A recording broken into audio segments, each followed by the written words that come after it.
My name is Zach Pastor, and I'm the Mechanical Tech Rep for Exit Devices here at Sargent Manufacturing. Today, I'm going to be showing you how to change the locking slide in our ET lever controls. Currently, our trim is a classroom or 13 function where you can have the lever unlocked and leave it unlocked, or leave it locked. And we are going to change that to an 06 storeroom function using a 607-2 locking slide kit. That includes the locking slide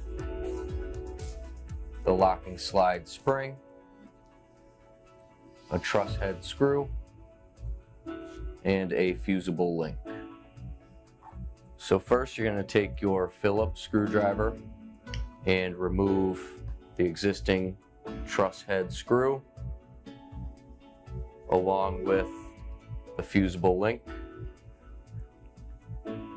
Now you can also remove the retaining plate as well as your locking slide and locking slide spring. You could then take your new locking slide, put it in place of the old,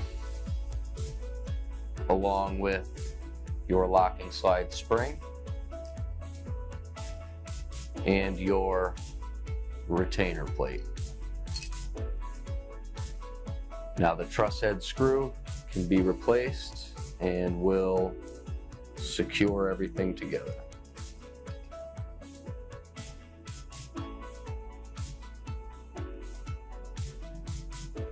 Now that that's all complete and put back together, you now have a 06 storeroom function ET lever control that you can now put your key in to unlock, but when you remove your key, it will relock.